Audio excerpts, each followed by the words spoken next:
Irmãos, esse livro o qual nós estamos estudando ou passando para a igreja, ele fala justamente de pessoas descontentes com a igreja. Pessoas que muitas das vezes por algum tipo de situação que ocorre nas suas vidas, eles deixam de congregar e passa a buscar a Cristo, na maioria das vezes, na sua casa ou em pequenos grupos. É o que esse autor vem nos falar. E esse autor também ele nos explica que, no decorrer do tempo, essas pessoas eles têm a tendência de adotar algum tipo de heresias para si, porque não tem um ensinamento sólido da palavra de Deus. E na maioria das vezes eles se desviam, eles acabam se afastando da igreja. Ele fez uma pesquisa, e nessa pesquisa ele fala que os norte-americanos, ou os jovens, as pessoas jovens, de 16 a 18 anos, ou dos 16 aos 24, e depois dos 24 aos 30 e poucos, aí depois vai até os 40, que a maioria dessas pessoas, eles ficam afastados da igreja. Alguns saíram da igreja, outros não. Outros são resistentes aos ensinamentos, a exortação que o Evangelho faz para essas pessoas.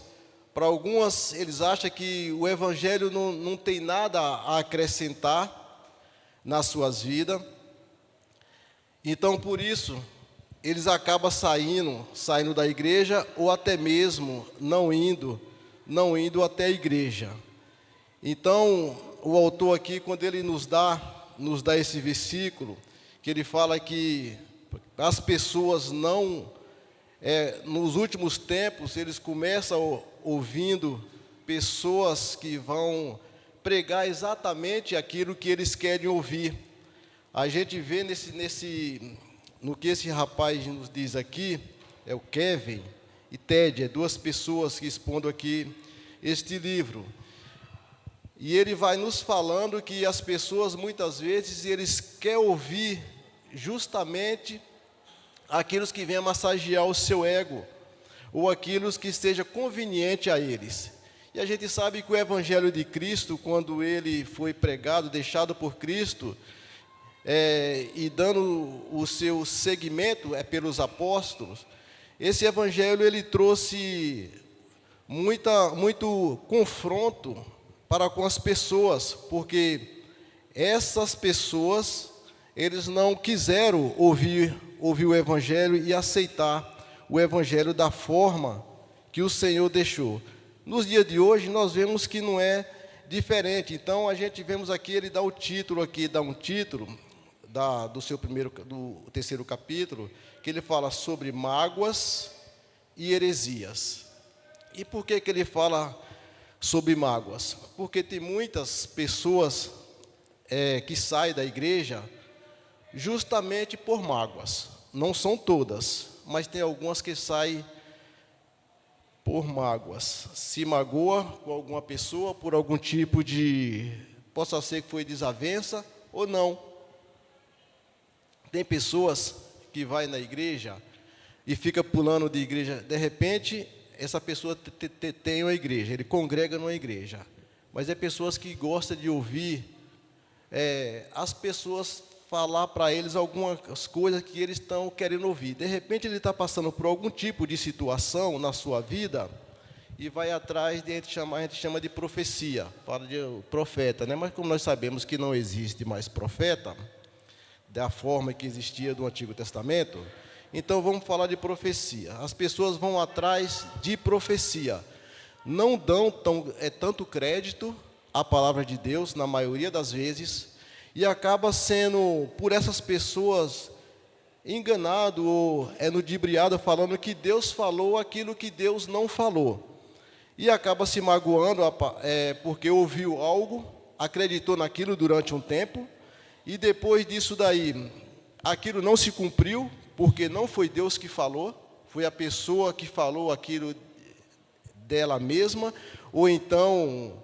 vendo a outra que estava tão frágil. Quando a pessoa está frágil, irmão, qualquer coisa que você fala, essas pessoas acreditam. Na maioria das vezes, as pessoas acreditam. E as pessoas falam que é Deus que faz, que é Deus que falou, sem Deus ter falado. E essa pessoa acaba magoando, não com a pessoa dentro da igreja. A mágoa dele passa a ser do próprio Cristo. Fala que Cristo falou e Cristo não fez. E Cristo não faz esse tipo de coisa.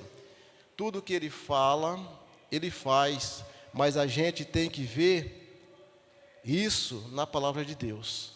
Que se a gente não for buscar o socorro, o auxílio do Espírito Santo dentro da palavra, se a gente quer buscar isso na igreja, nós podemos chegar até os nossos irmãos e falar das nossas dificuldades, o que está acontecendo conosco, e pedimos aos nossos irmãos que orem por nós, para que Deus, por misericórdia, se for da vontade do Senhor, o Senhor entre com providência naquela causa na qual nós buscamos.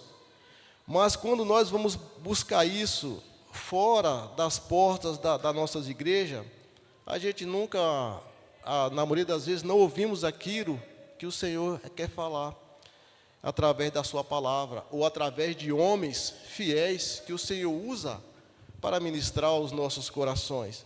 Então, com isso, nós nos magoamos e acabamos afastando da igreja. E a situação, ao invés de melhorar, piora. Como os irmãos sabem. Tiago?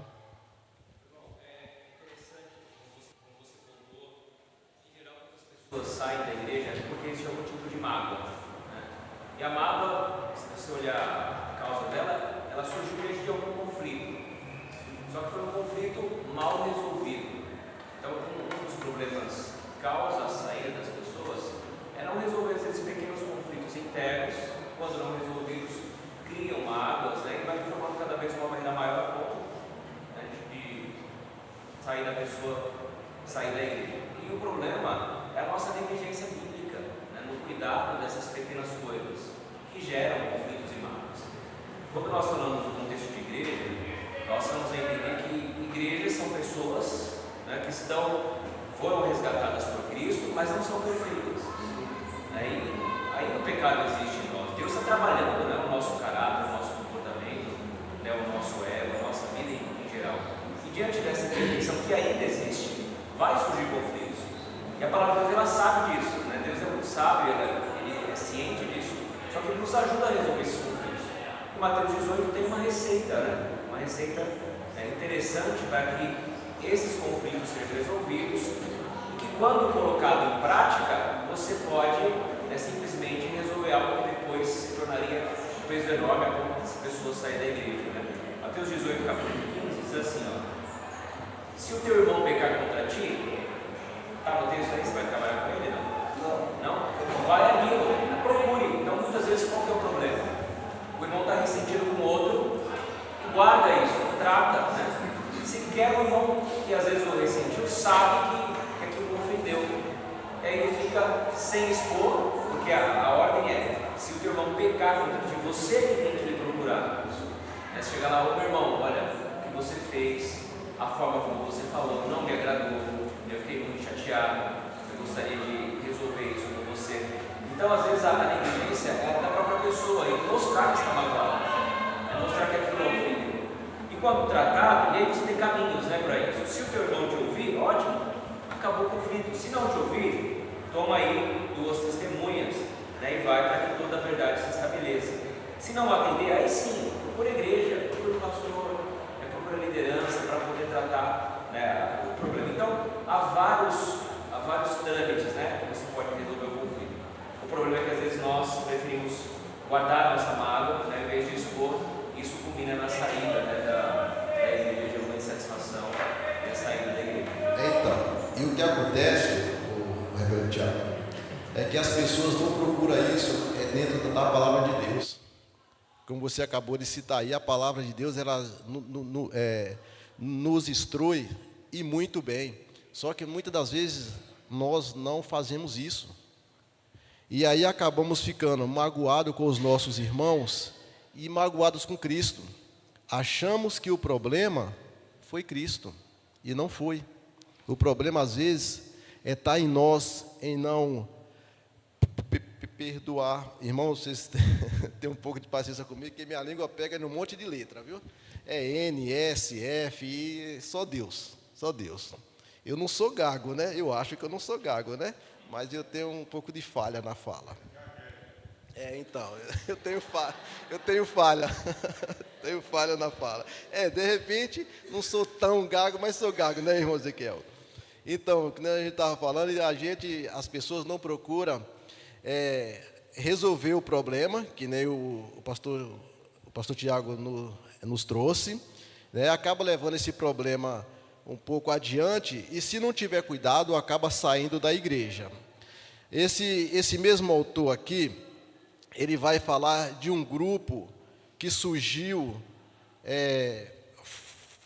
fora ou dentro da igreja, mas acabou saindo da igreja. Eu não sei se os irmãos já ouviram falar desse grupo, mas ele dá muito pouca explicação aqui dentro desse livro, ele não se aprofunda. Fala que na América surgiu um grupo chamado Pessoas para Jesus. Não sei se o pastor conhece sobre esse assunto. Ele vai citar aqui no livro. Pessoas que não...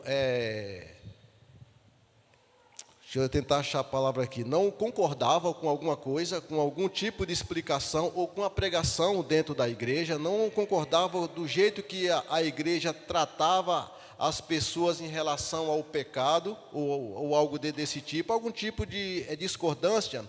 Porque eles falavam aqui que as pessoas se reúnem, no caso, vamos colocar tipo a igreja reformada. Se reúne um conselho, que é um pequeno grupo, e aí decide sobre a causa daquelas pessoas. E eles achavam isso de uma forma injusta, de um pequeno grupo decidir pela vida da pessoa.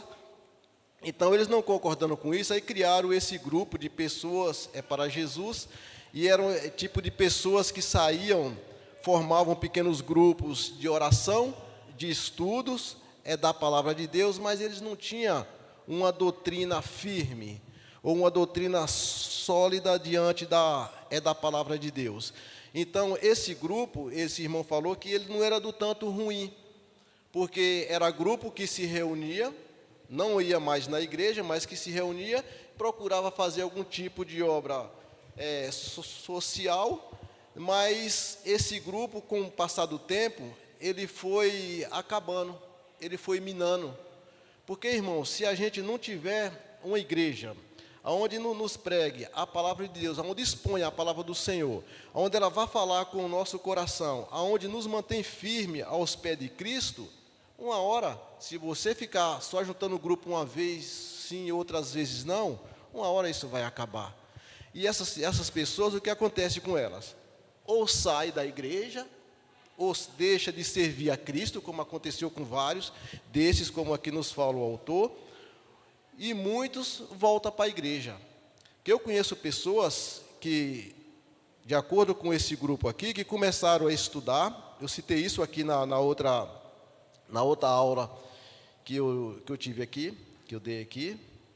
E durante um passado tempo, essa pessoa falava que algumas coisas que ela aprendia na teologia, o pastor não ensinava dentro da igreja. E isso, irmãos, quando a gente começa a estudar e começa a ser muito crítico demais com tudo que a gente ouve, nós precisamos tomar cuidado. Porque senão isso começa a mexer com a gente e, na maioria das vezes, não vamos concordar com o pregador. Não vamos concordar com aquilo que nós estamos ouvindo dentro da igreja, dependendo do que a gente está estudando aí fora. Porque quando você está estudando a teologia, você estuda vários livros. Tanto os livros que é recomendado pelos pastores, quanto alguns outros livros. Depende do seu tipo de professor que você tiver. Então, se você não tiver um cuidado muito grande, você acaba cometendo esse tipo de erro. E aí, como eu estava falando, essas pessoas chegavam para mim e falava que ia procurar uma igreja que ensinasse de acordo com ela estava estudando na teologia, quando fazia teologia, porque não estava ensinando de forma, e era coisa que, pelo que ela me falava, que não era bem claro na Bíblia. Então, se as coisas não é claro, eu costumo ouvir um pastor que ele fala que aquilo que a Bíblia não fala, nós não devemos dar ouvido ou ter ouvido. Então, aquilo que a Bíblia não fala, irmão, nós temos que nos calar, porque muitas das vezes nós vamos interpretar de forma equivocada, e isso pode trazer algum tipo de consequência para nós, ou até para quem nos ouve. Se for aquilo que nós estiver aprendendo, estiver de acordo com a palavra de Deus, isso é ótimo, é uma maravilha. Aqui, às vezes, a teologia, ela abre os nossos olhos.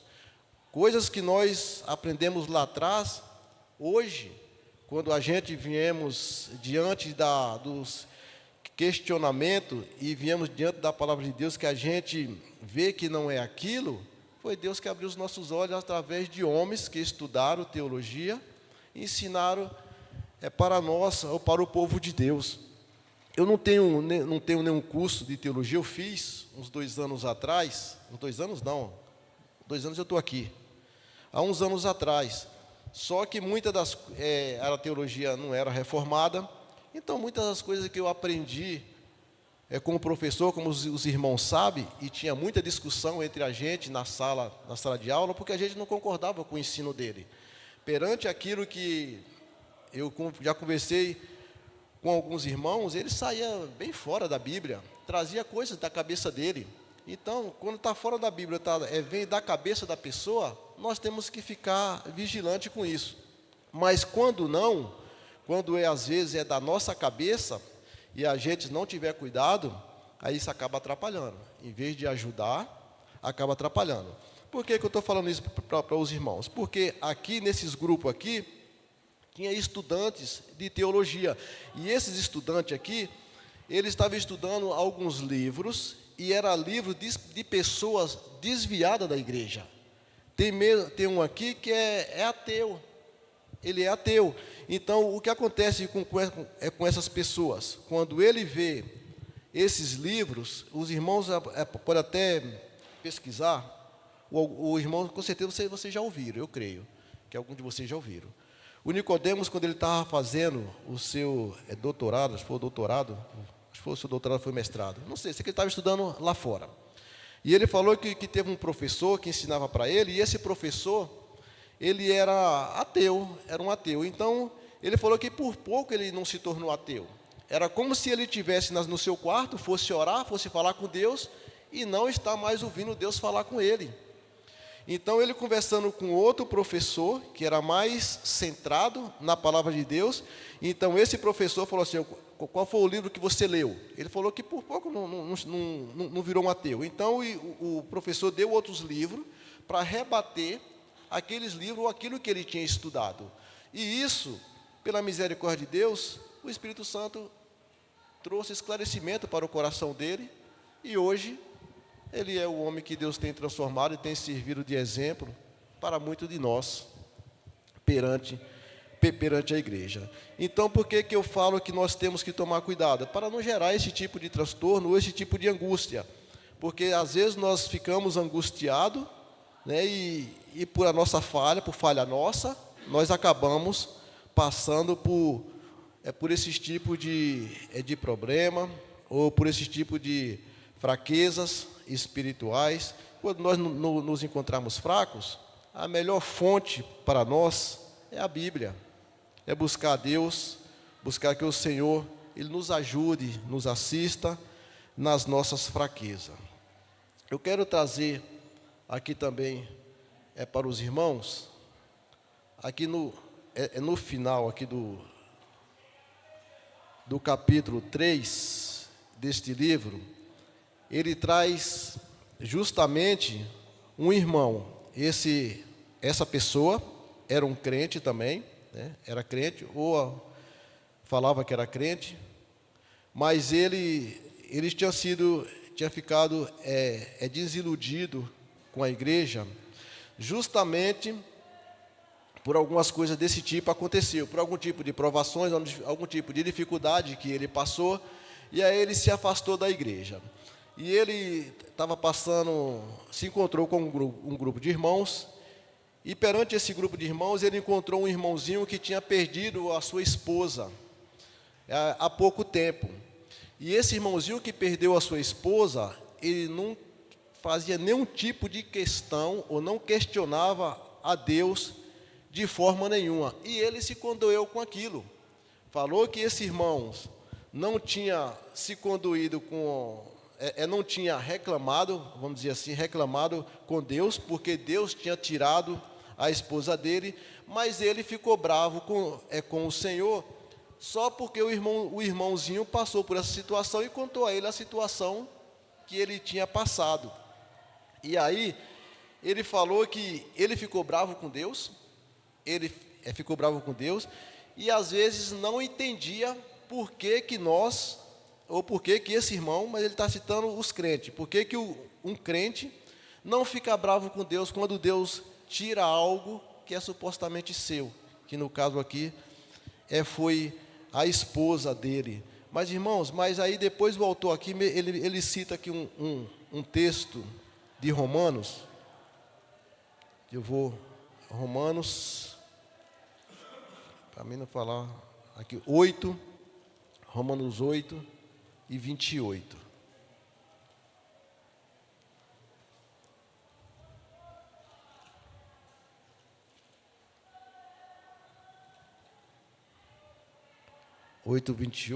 Que nos diz assim: sabemos que todas as coisas cooperam para o bem daqueles que amam a Deus, daqueles que são chamados segundo o seu propósito. O que é que Paulo ele fala aqui? Que sabemos que todas as coisas cooperam para o bem daqueles que amam a Deus. E isso, irmão, ele é confortável, para nós, porque nós não entendemos os caminhos de Deus. Nós não entendemos o seu propósito. Sabemos que vamos passar por dificuldade, por algum tipo de problema, e muitas das vezes a gente até pensamos em questionar a Deus por causa das nossas, algum tipo de fraqueza que nós temos, porque nós vivemos em um corpo de pecado, nós não somos perfeitos, e muitas das vezes queremos questionar a Deus. Nós vemos que os pensamentos de Deus, eles não são igualmente o nosso, os seus projetos muito menos. A Bíblia nos fala que os caminhos de Deus são mais altos, os seus pensamentos são mais altos do que o nosso, e os projetos de Deus, a gente às vezes não entendemos. Às vezes passamos por coisas das quais vai desagradar muitos de nós. Ezequiel.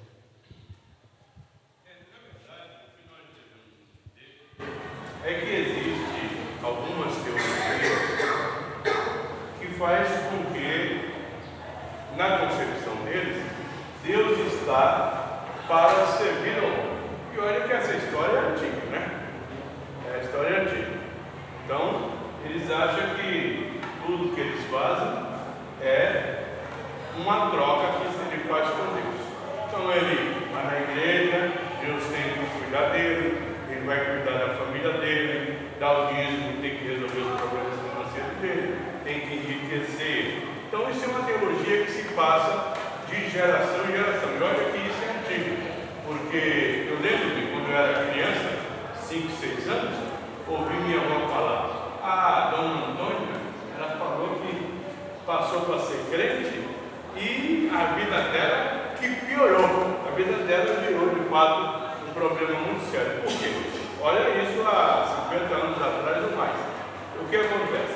Essa ideia de um Deus sério, um Deus servidor, um Deus que vem para servir, é muito antigo. Enquanto as pessoas não tirarem da sua mente que Jesus, a pregação de Jesus é salvação para a sua alma,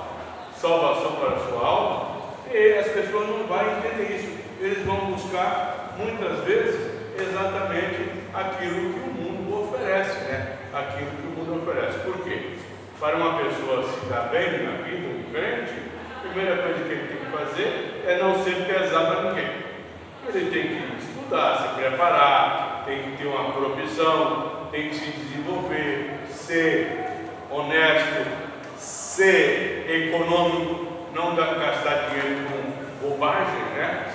E é claro que isso vai fazer com que a pessoa ela venha a se desenvolver pelo dia. Agora, aqueles que acham que Deus está para ajudar ele financeiramente e também na saúde, eles vão fazer exatamente o contrário, né? É achar que Deus está aí de braços abertos para resolver um problema particular e humano dele. E essa é uma cultura que está inserida no meio evangélico. É raro as pessoas que não têm Deus como se fosse seu servo, né? Ah, eu sou teu servo, porque ele não sabe nem a ideia de servo, né? Eu sou teu servo, você tem que cuidar de mim, né? Uma coisa que servo tem algum direito, né? Então, eu sou teu servo, você tem que cuidar de mim. É que nem o Ezequiel está falando aqui, é o que Timóteo, é o que Paulo disse a Timóteo, que nos últimos dias ia se levantar, ou ia ter pessoas que não ia mais dar crédito à palavra do Senhor pregada fielmente, porque as pessoas acham que Deus, ele tem que ser um servo, ele é para servir.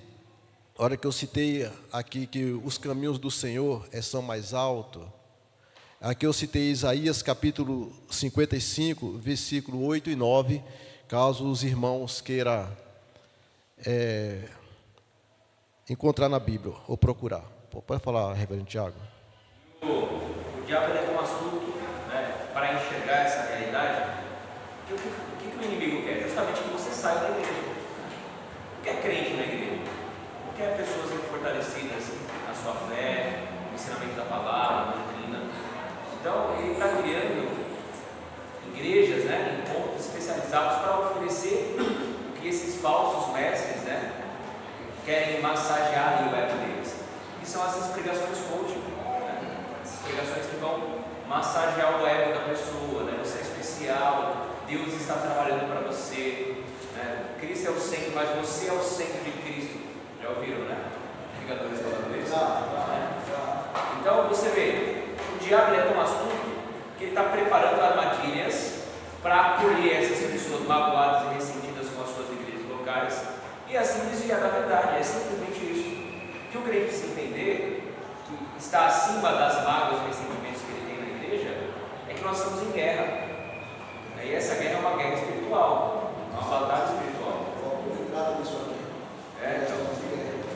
E o inimigo ele vai preparar essas armadilhas para que você se sinta bem, né, com a pregação gostosa, que mostra que você é uma pessoa boa, que Deus está ali trabalhando para você, né, que você vive nesse mundo para desfrutar uma vida apenas de bonanças. É isso. Então, e até aqui, o pastor está falando muito bem, o autor ele trata disso, que nós estamos em guerra, porque a Bíblia também nos fala que o Deus deste século, ele cegou o entendimento das pessoas. Então, as pessoas, além de estar cega, pelo seu pecado, ainda está cega, pelo inimigo, que ele cega para que você não veja, que na verdade para a gente ver ou enxergar o nosso erro, o nosso pecado, nós precisamos da ajuda do Senhor para que abra os nossos olhos, para que nós possamos assim nos direcionar ou nos dirigir para Deus. Ele também fala que nessa conversa aqui que ele teve com um ateu, teve um irmãozinho, né, que ele falou o nome aqui, mas como o nome é meio, como é que se diz, esses nomes americanos, irmãos, é um nome meio esquisito para mim. Aí ele fala que esse irmão, ele foi engolido por esse ateu em relação ao casamento do homossexual, né, que é o casamento gay, como os irmãos sabem, e também na prática do aborto. E aí ele citou para a gente um versículo que esse irmão, quando ele estava sendo questionado por esse ateu, esse irmão se acovardou diante dele, ou diante do conhecimento que essa pessoa tinha. Então, ele citou um versículo que se encontra no livro de Timóteo. Os irmãos, confiram aí para mim, por favor. 2 Timóteo, capítulo 2, acho que é o verso 2, é o verso 8, que fala assim, para Timóteo não se envergonhar do Evangelho. Eu tinha marcado, irmão, mas eu não estou conseguindo achar aqui.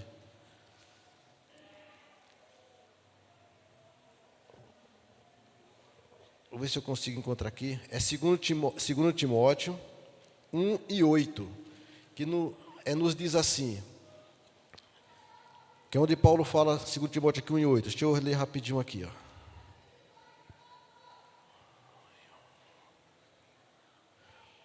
Portanto, não se envergonhe do Evangelho, do testemunho do nosso Senhor, nem do seu prisioneiro, que sou eu.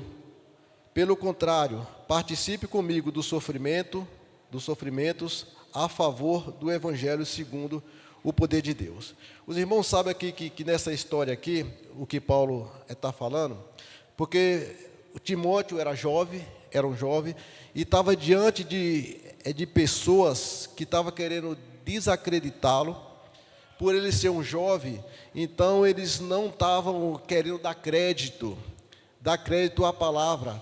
E aí Timóteo muitas vezes pudesse estar se sentindo acovardado diante dessas pessoas. Mas aí ele fala para Timóteo não se envergonhar do Evangelho, porque, irmão, o que acontece? Às vezes, quando nós nos deparamos diante de uma pessoa que é sábio, né?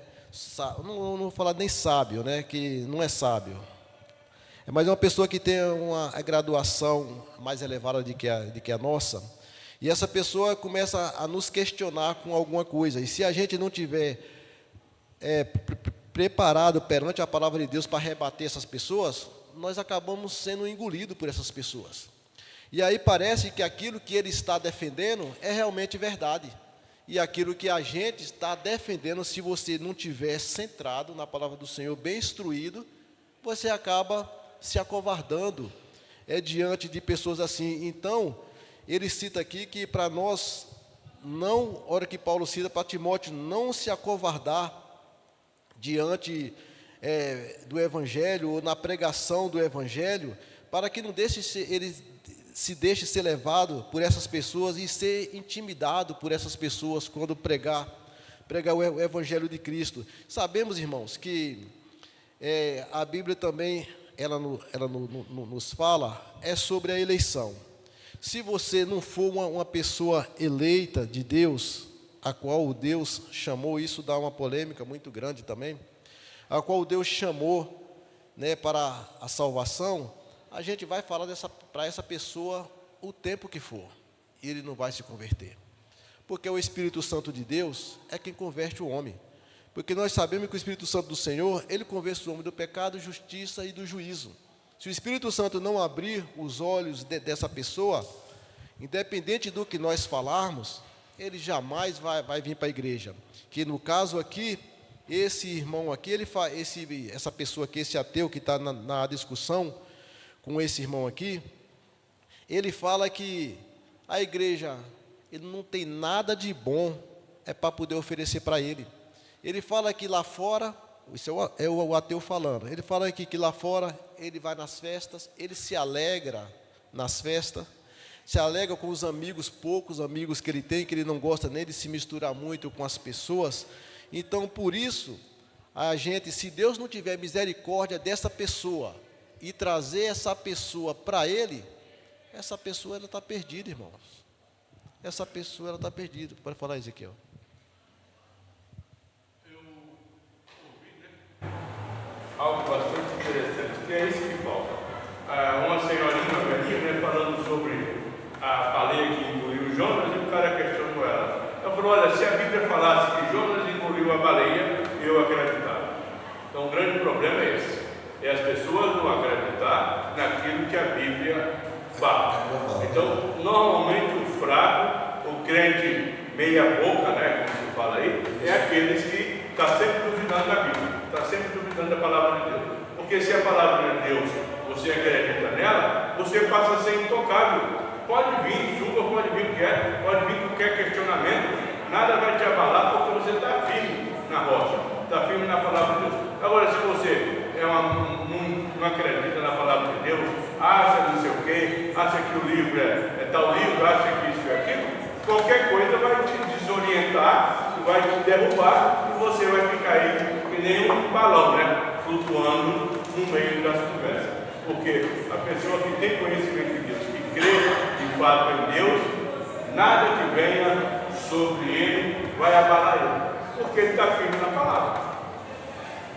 E aí também, Ezequiel, a gente podemos ver que o Evangelho de Deus, a Bíblia fala o quê? Em Coríntios, ela nos fala que ele é salvação, né? É para aquele que crê em Cristo, e tem cheiro de morte para aqueles que não crê. Então, para aqueles que estão sendo salvos, sendo salvos pelo Senhor, o Evangelho ele tem cheiro de vida, ele cheira vida, ele nos gera vida em Cristo. Para aqueles que se perdem, o Evangelho tem cheiro de morte. Por quê? Porque as pessoas ouvem o Evangelho e não crê no Evangelho. Então, uma pessoa dessa, se ele continuar na sua incredulidade, se Deus não trazer essa pessoa, não tocar o seu coração pelo seu Santo Espírito, pela palavra dele, para que essa pessoa se volte para Deus, essa pessoa ela vai sofrer, ela vai morrer eternamente. É o que a palavra de Deus nos fala.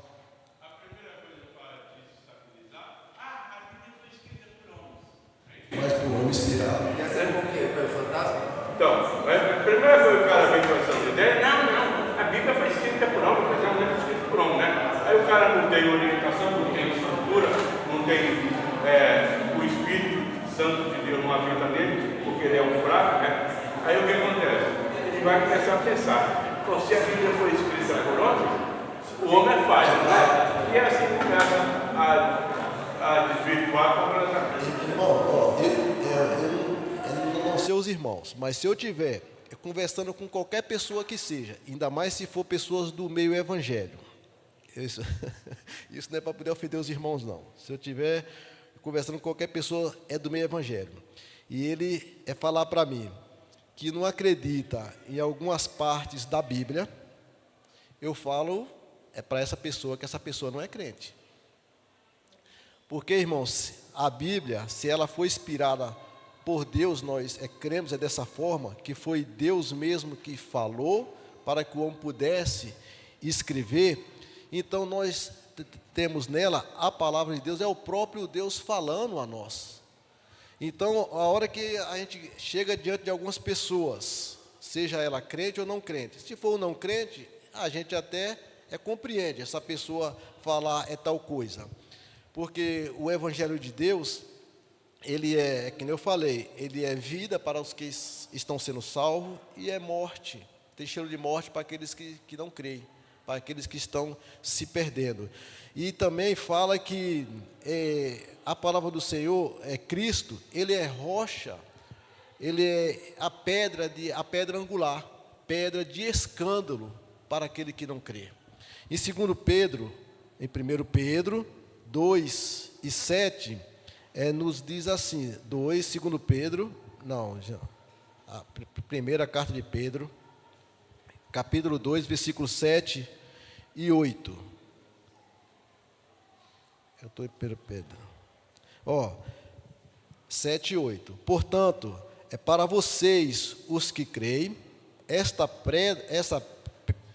pedra é preciosa, mas para o descrente, a pedra que os construtores rejeitaram. Essa veio a ser pedra angular e pedra de tropeço, rocha de ofensa, São estes os que tropeçam na palavra, sendo desobediente para os que também foram destinados. Então, o que acontece? Aqui pelo que Pedro está nos falando, que Cristo, que é a pedra angular, essa pedra, ela é pedra, que para vocês que creem, essa pedra é preciosa. Nós temos apreço muito grande por Cristo. Então, para nós, irmão, Cristo é inegociável. Para nós, os que cremos em Deus, o que acreditamos no sacrifício de Cristo, feito por nós na cruz do Calvário, Cristo é inegociável. Nada. O cara diz que é ateu, não acredita em Deus, eu vou perder tempo em falar em religião para ele? Ou nada, porque o cara não acredita na Bíblia. Se o cara não acreditou na Bíblia, meu amigo, você tem que deixar ele de lado, né? Entregar ele já de vez a Satanás. Eu não estou com você, não fica perdendo tempo não. Mas sabe por quê? Mesmo o cara não crendo, nós devemos pregar para essas pessoas? Porque se ele não ouvir o Evangelho, ele não vai se arrepender nunca. Então, de repente, essa pessoa não crê de imediato. Mas para ele não crer, ele já ouviu antes. Verdade, isso é verdade. Não é verdade? Verdade. Mas sabe por que eu te falo isso? Porque eu gosto de ver uns vídeos do pastor. É de um pastor que é o reverendo Hernandes, que vocês conhecem muito bem. E ele falou que conversava com uma irmã na igreja, e esse pastor, esse rapaz, que é o marido dela, era um juiz, algo desse tipo, um cara bem graduado. E aí ela falou que ele queria ter um encontro com o reverendo Hernandes. E aí a esposa do rapaz perguntou se o reverendo Hernandes aceitaria ir nesse encontro com o pai. Então, é isso que eu falo. E ele era um ateu. Pelo que o reverendo Hernandes nos falou, era um ateu que não acreditava na Bíblia, não acreditava em Cristo. Só que quando o reverendo falou que passou mais ou menos umas 4 horas conversando com esse rapaz, e tudo, eles começaram a falar, e tudo que o reverendo falava, ele rebatia. Ele falou assim: meu irmão, quanto mais eu filosofava, mais esse rapaz me rebatia, e as coisas foram se complicando a cada vez mais. Aí ele falou que tem uma hora que ele deu uma parada e disse assim, falou assim, quer você queira ou não, de uma coisa eu tenho certeza: você é pecador e precisa de Cristo, e Ele pode perdoar os seus pecados e te tornar uma nova criatura. E ele falou que a partir dessas palavras que ele foi falando com essa pessoa que era ateu, ou que se denominava ateu, esse rapaz começou a chorar, e hoje é um crente dentro da casa do Senhor. Então, o que acontece? Quem vai trazer essa pessoa é Cristo, é o Espírito Santo, se assim for a vontade do Senhor. Só que isso não é via de regra, é lógico, né? Por exemplo, só o fato dele querer conversar com... Já é um passo. Já é um passo. Agora, é diferente daquele que é um debochado, né? Você entendeu? Então é diferente do cara que ele tem seu questionamento sobre Deus, mas com respeito, com falta de conhecimento mesmo, e daquele debochado, que é um ignorante sem saber de nada, mas porque ouviu falar, né? O mundo está tudo azul e ele vem falando bobagem. Então essas pessoas, eu não perco tempo muito com eles. Tem um vídeo de um arqueólogo, se não me engano é Ramsey, não lembro o segundo nome. Ele era um arqueólogo ateu e ele começou a estudar o livro de Atos para mostrar que tudo, os dados históricos, né, do livro de Atos estavam tudo errado. E foi com a intenção de desconstruir, né, o livro de Atos. E quando ele começou a estudar, começou a investigar, começou a pesquisar, ele foi vendo que Lucas era um historiador fantástico, né, que realmente o que ele pontuou estava de acordo com os dados históricos extra-bíblicos. Ele foi confrontando isso, e no final do que ele fez, ele ficou anos, né, ali estudando essa arqueologia dessa época, desse período geográfico ali, que narra o livro de Atos, e ele se converteu com o estudo do livro de Atos, que ele foi justamente para combater, né, para contradizer, para falar que estava errado, e ele estava tudo de acordo com as fontes extras bíblicas. Então, acontece. Porque a grande questão para o ateu é a autoridade da palavra. Se você discute com um crente, vocês partem do princípio que a Bíblia tem valor para mim e para ele. Agora, para o ateu, não. O ateu ele não vê isso como autoridade que nós entendemos como palavra de Deus. Então, você vai precisar conhecer fontes extra-bíblicas, ou, né, se você quiser entrar no debate para mostrar através da razão que a nossa fé ela tem uma sustentabilidade, ela tem uma base sólida, né? Não é apenas um princípio de fé sobrenatural, mas tem solidez. E ele viu através disso.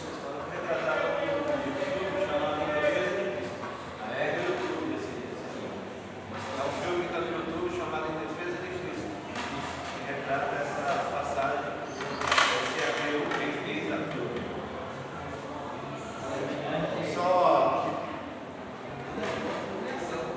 Só queria fazer também uma observação assim. O presbítero Ezequiel, ele apontou algo que eu acho que é bem interessante, que é justamente, parece que quando a gente fala ateu, parece ateu é um termo muito vago. Parece que ateu é simplesmente a negação da fé em ponto final, a negação da existência de Deus em ponto final.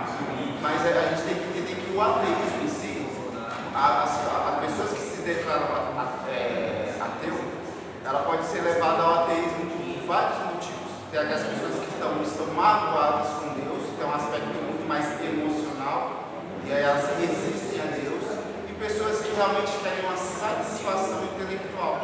Elas negam a Deus porque não creem na veracidade das Escrituras, não creem, não conseguem entender realmente que Deus existe, porque aquilo parece que não está de acordo com o seu próprio sistema de pensamento. Então é algo muito mais intelectual. O presbítero Ezequiel pontuou realmente essas pessoas que resistem a Deus e que debocham da fé cristã, é justamente esses ateus que veem a fé cristã como uma religião de, vamos dizer assim, de tolos. E pessoas fracas, pessoas que são fracas emocionalmente, pessoas que não conseguem aceitar o sofrimento, precisam realmente se voltar para algo que está além da própria realidade, algo transcendente. Então, esses ateus que negam o transcendente, eles são aqueles que eles não entendem, eles veem a fé cristã como algo até irracional.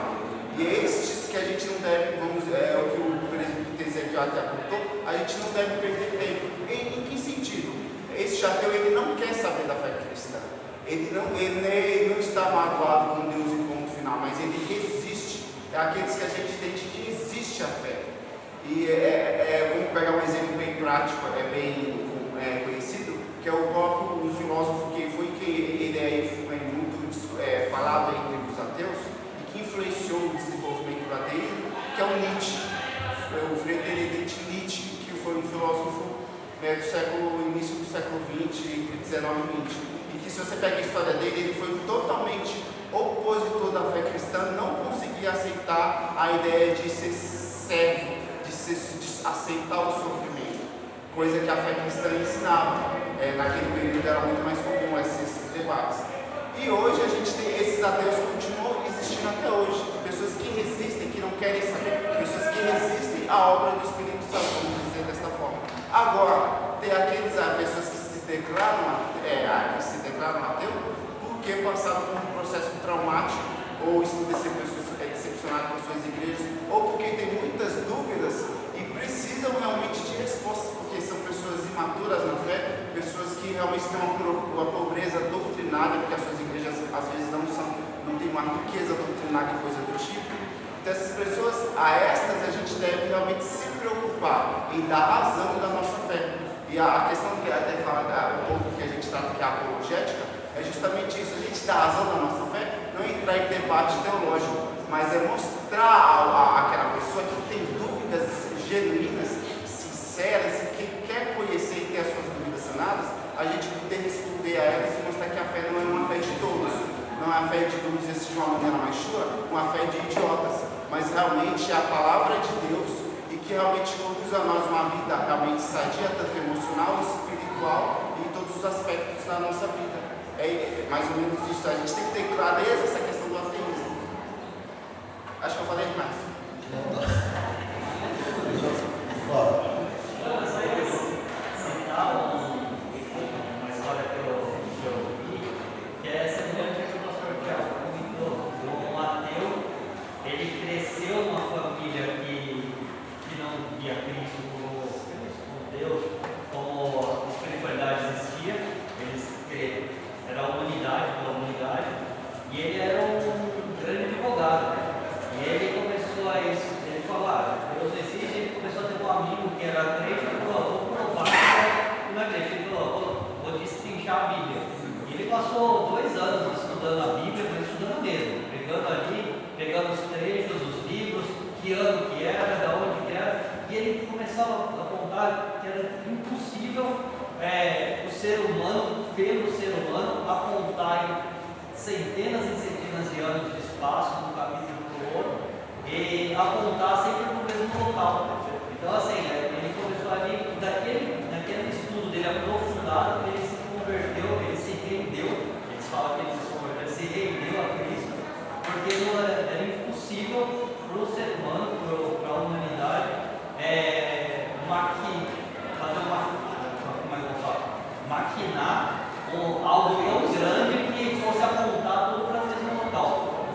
Uma distância tão grande de tempo, onde que outras pessoas sabiam ler e escrever. E eles conseguiram um espaço enorme de tempo sem titubear, sem mudar e ser tão atemporal aquelas palavras.